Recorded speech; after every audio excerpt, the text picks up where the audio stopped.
Welcome to the Real Estate Freedom Podcast. I am Marian Clayville Burks, your host, and this is our official first episode.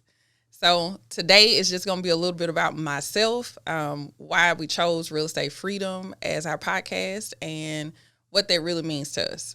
So Real Estate Freedom, I came up with that because I'm a realtor here in Shreveport, Louisiana, born and raised here.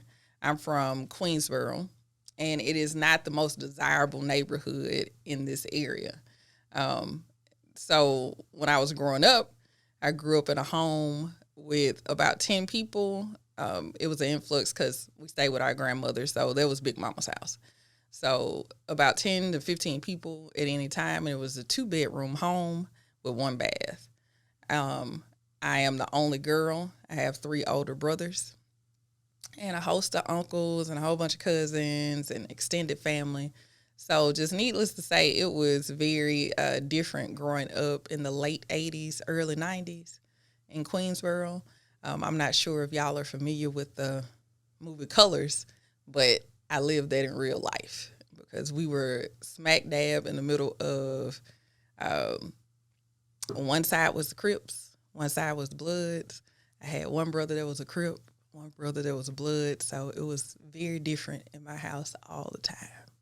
And it was just always overcrowded, always violent, not like abusive violent, but we just saw violence all around us.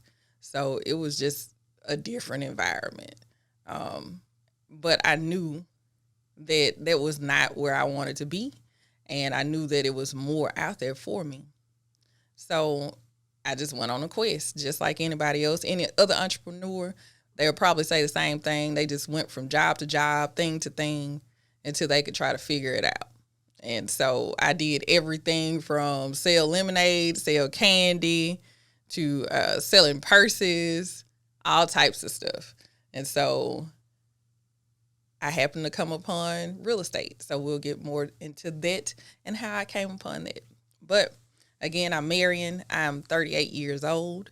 Live here in Shreveport. I have an office, a real estate office here because I do real estate sales. And I also have a real estate office in Atlanta, Georgia.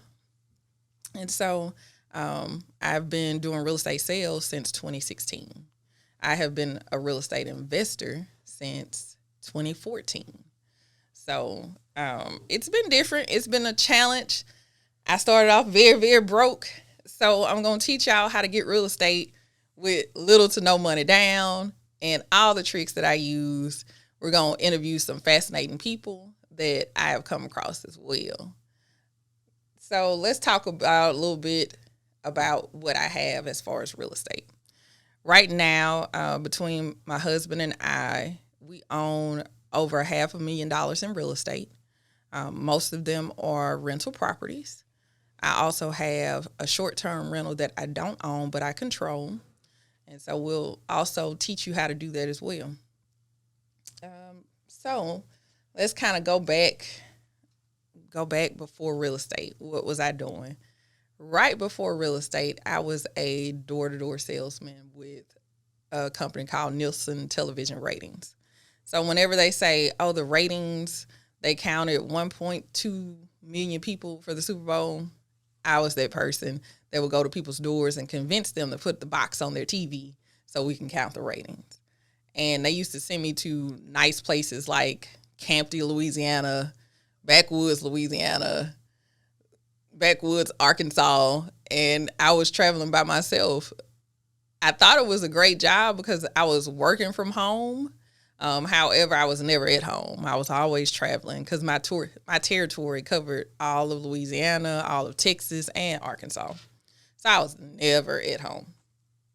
And one time I went to this lady's house and I knocked on the door and she said, she was on the phone and she just looked at me through her screen.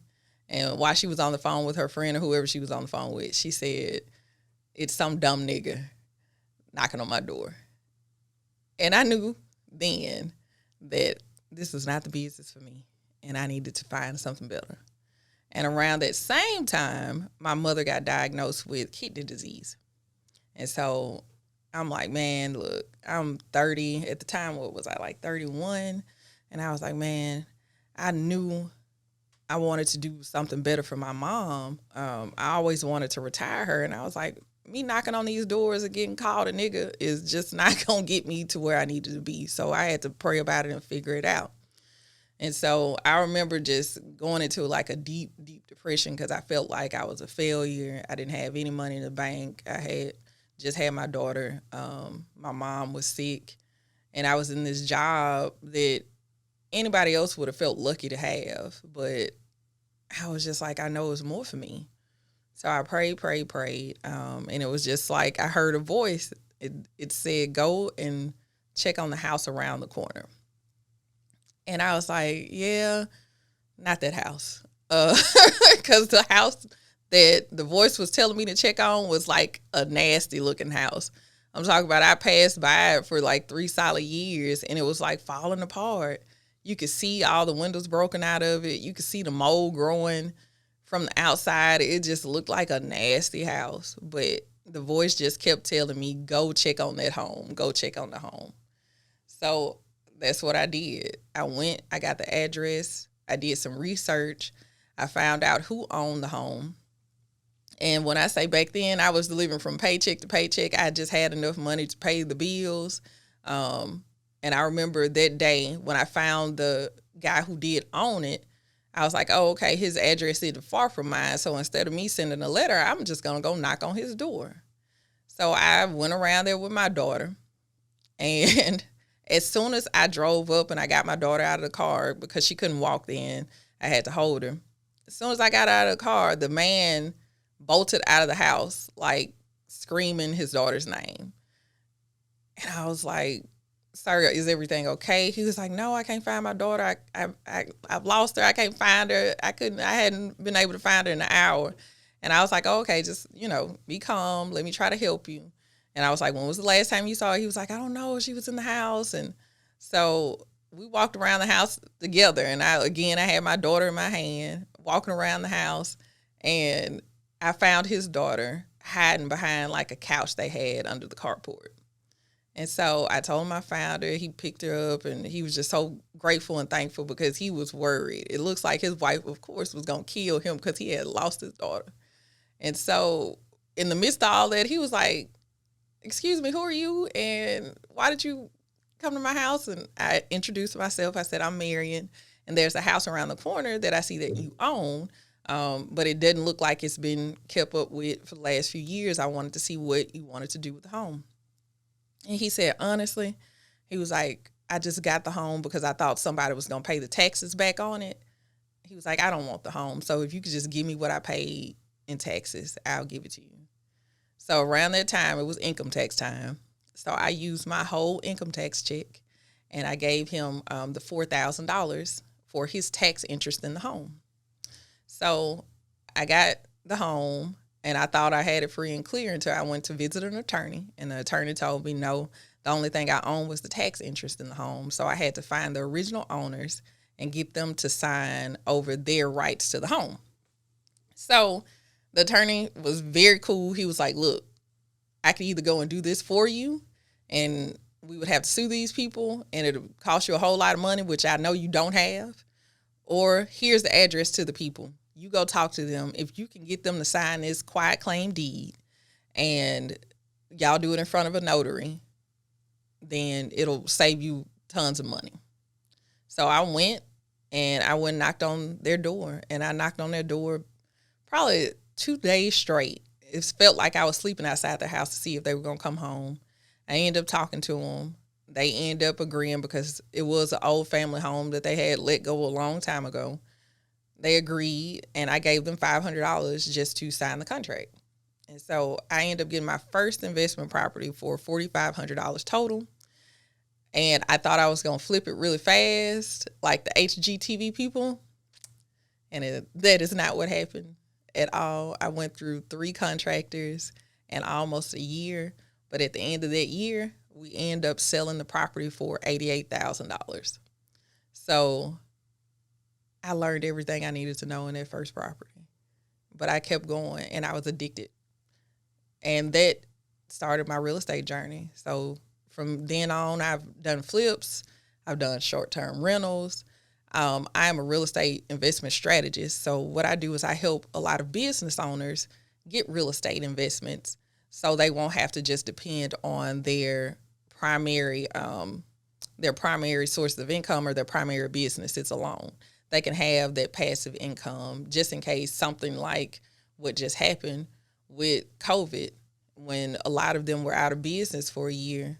I got a lot of calls saying that they were thankful because I had helped them pad their lives with real estate prior to the pandemic. So that's what we'll be teaching here on Real Estate Freedom, because it's absolutely possible for everybody. And I think it's just time for everybody to get into their game. So I hope you learn a lot from this. I know that you will. We'll talk about the good, the bad, the ugly, the best deals, the worst deals. We're going to interview some interesting people, and we're going to get everybody some real estate freedom, because everyone deserves to be free. So I hope you stay tuned. I hope you enjoy it, and thanks for starting this journey with me.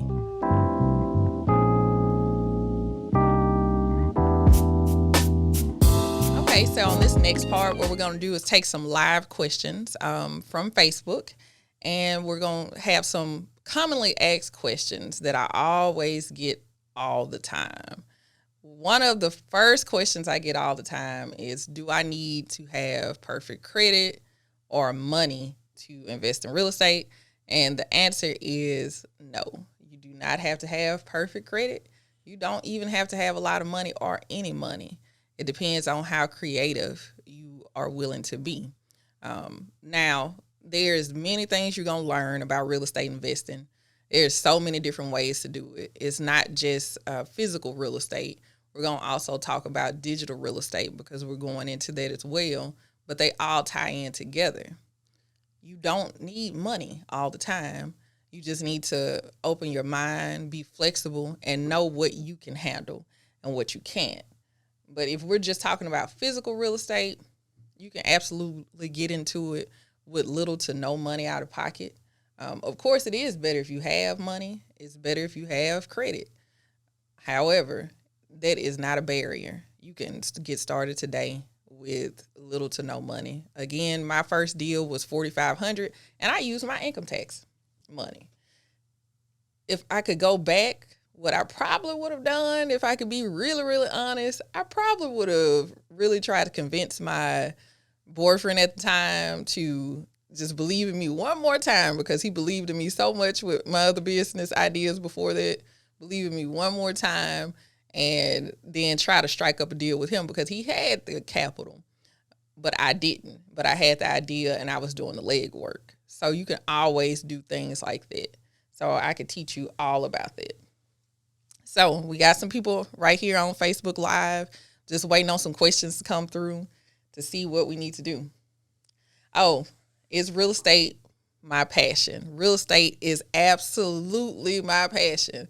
I mean, I could talk about real estate all day long. And sometimes I do talk about real estate all day long, and everybody else gets tired of it. But it doesn't matter. That's why we're here at this podcast, because I can talk about real estate all day, every day. I love it. And I just love the history of it. I love what it can do to your life, because 5 years ago, again, I was driving around making maybe $32,000 a year. Now I can make that in a month or less. And so real estate is the most awesome thing in the world. And it can 10x your life if you know what to do with it. So let's see if we have some other questions. Give me y'all's questions about real estate while we got me. This is the first episode. Let me show y'all our cameras. Y'all see the cameras looking at me? This is our podcast. It's the Real Estate Freedom Podcast. So send your questions in. Okay.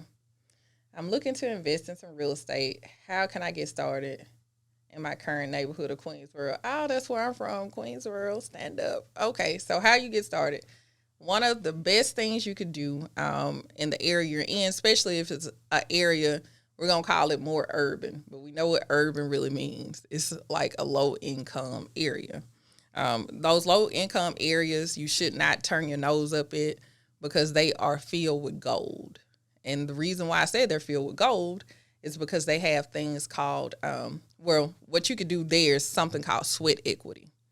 So equity is the value of the home minus what you owe on the home. So, for example, let's just say you have a home that is worth $50,000 and you owe $10,000.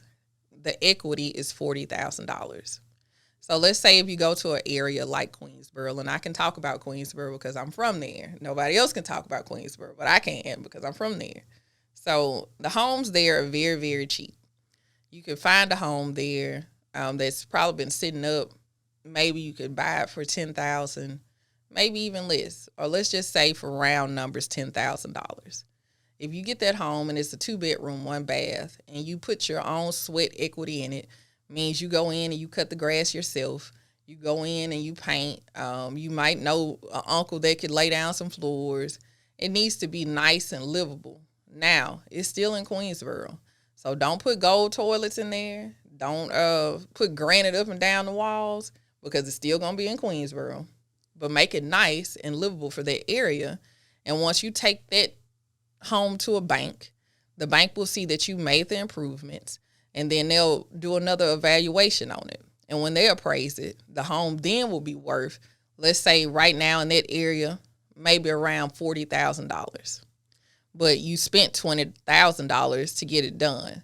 So the bank is going to give you something called 80% loan to value. And I'm going to need my calculator on that. So what's 80% of $40,000 since I'm on live on my calculator? They doing my calculations for me because I need my calculator. Okay. I got a calculator. Okay, so let's say we got $40,000. You take that to the bank. They're going to give you 80% loan to value. That means they're going to give you a $32,000 check. So what you're going to do is take out the money that you put into it, which was at $20,000.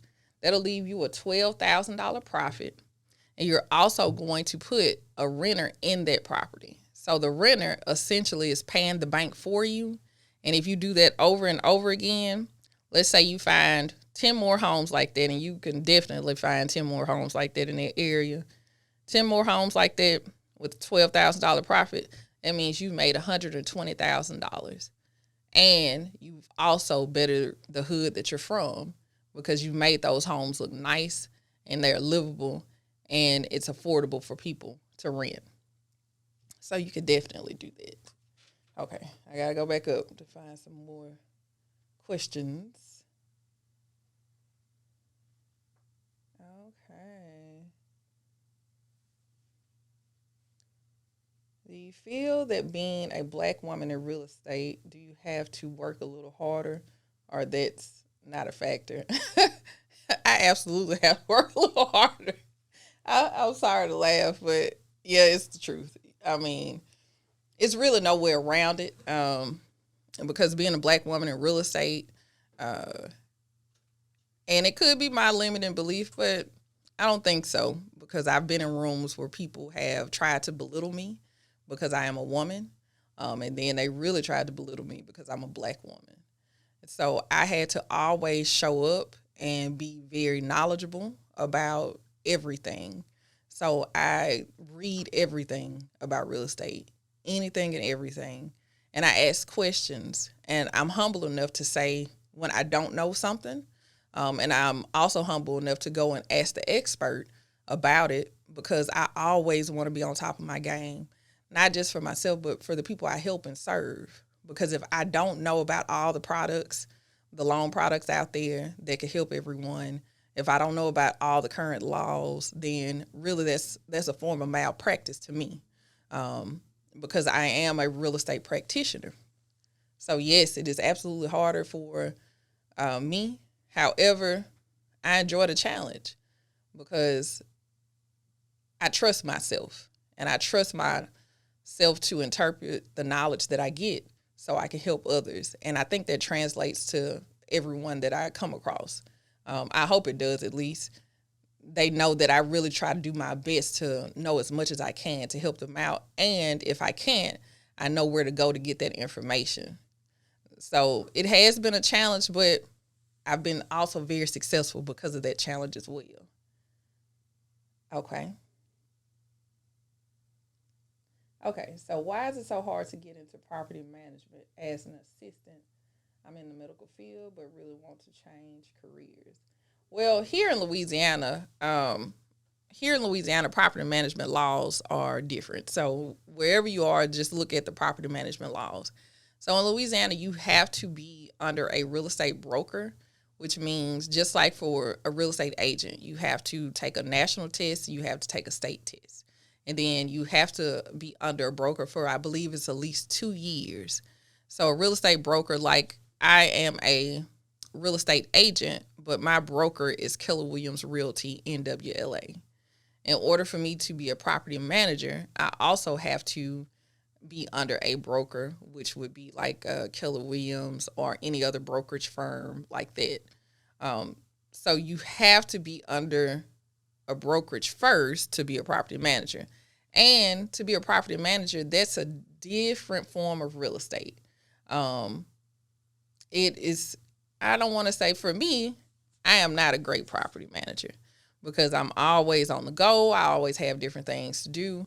But a property manager has to be highly organized. They have to respond to the tenants in a timely fashion because tenants have a lot of requests going on. They also have to be able to keep up with the financials.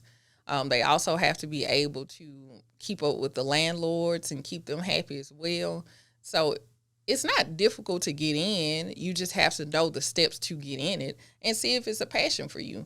And you have to really know if it truly is a passion for you. Because, again, you have to be very detailed. You have to be really on top of it. And some people are naturally that way and some people aren't. So wherever you are, just kind of look at the laws of property management. Look at different forms of real estate because that's not the only way that you can get exposure in real estate investing either. So I hope that answered that question. Okay. What advice can you give to the struggling real estate investor? Well, I guess that kind of depends. It depends on what they're struggling with. Now, if you're struggling to get started, what I would advise is get educated. Because what you don't want to do is go out here and just start investing in stuff and don't know what you're investing in. And I see that a lot just because people throw out these catchphrases like, oh, Airbnb, short-term rentals, flips. When you really don't know yourself, you need to know yourself. So what I do with my clients is we sit down and we assess, like, what is your temperament? Are you okay if somebody calls you about a broken toilet? Or do you want to be on the beach somewhere just collecting checks?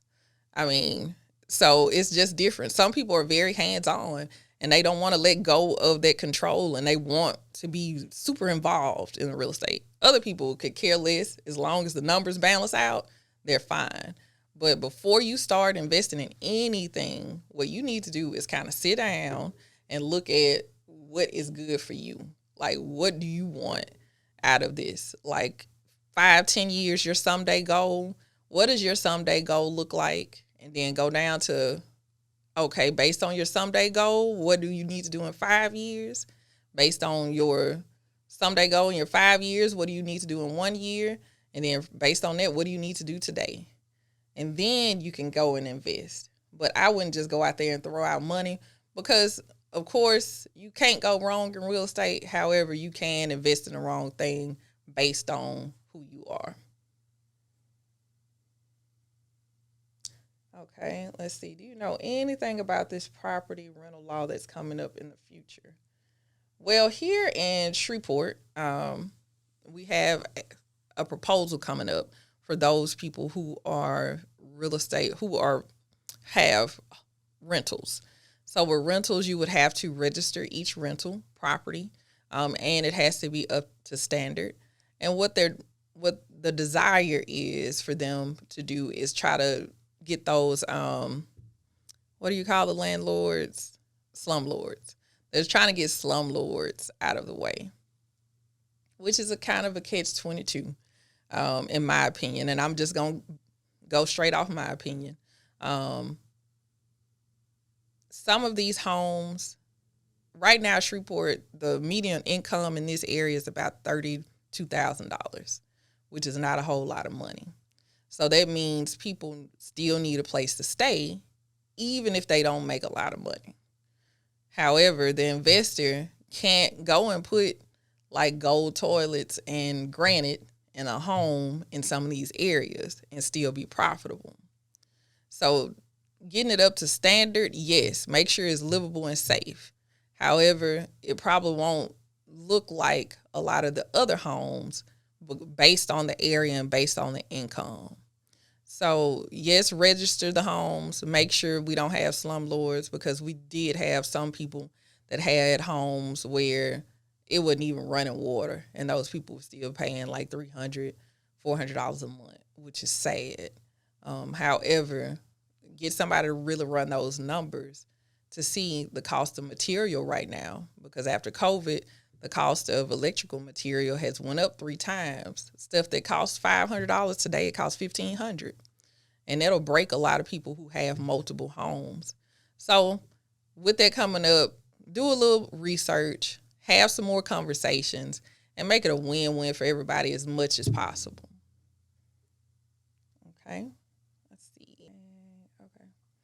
What is your inspiration behind Real Estate Freedom Podcast? Okay.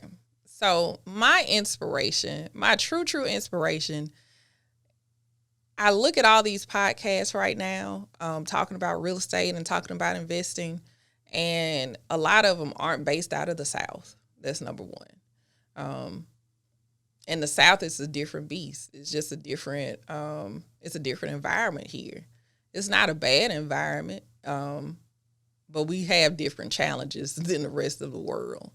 So I really wanted a podcast that spoke to the investors in the South, or spoke to the investors in these type of environments where you want to see the environment do great. However, you kind of resistant because you don't want people to know what you have. So it's kind of a catch-22 here. And so I don't think we'll get over that without talking about it. We have to talk about it. We have to talk about rappers like Young Dolph, who come back to their hometown in the South. And a lot of people feel like they got murdered because of the things that they had. And there's a lot of hometown heroes around here right now that don't want to get seen or don't even want to talk about it because of the things that they have. So I think that's unfortunate, because we have a whole bunch of young people around here that are just angry and they don't have any role models to look up to, because a lot of us don't want to show what we have. So this podcast, number one, is going to speak to that and speak to, yes, you can still do well. You can still do well here. You can still do well in real estate in any area. And you can show other people that you're doing well. And it's okay. We can do that here in the South. And another one is, I didn't see a lot of Black women talking about real estate investing. And I think women need to know, too, that it's absolutely possible to invest in real estate. And you can hang with the big boys. This is just not a man's game. And for the men who do it, how inspirational they are. They are just so like phenomenal, because they are just like awesome with the numbers, awesome with making the relationships to get the deals done. And I think the world needs to see that. So that was my inspiration behind Real Estate Freedom. And by the end of it, I hope y'all get to see it all.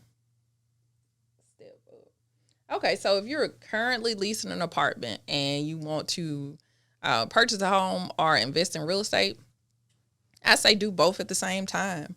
If I could have went back before kids, even before I got out of college, I would have absolutely house hacked. And we're going to have conversations like that on this podcast as well. They're going to be called generational wealth hacks. So generational wealth, we throw that term out a lot, saying, oh, we want to build like wealth from generation to generation, but we really don't know what that means.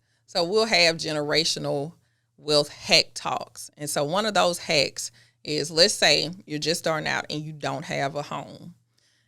The federal government recognizes a single family home, a duplex, a triplex, and a fourplex as a single family home. So what that means is, like, all these down payment assistance programs or first time home buyers, you could buy a fourplex or get a fourplex built, and that could technically be your single family home.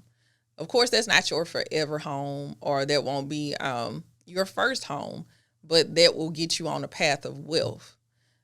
A lot of times we try to skip the wealth part and just go straight to getting the big things without really servicing them.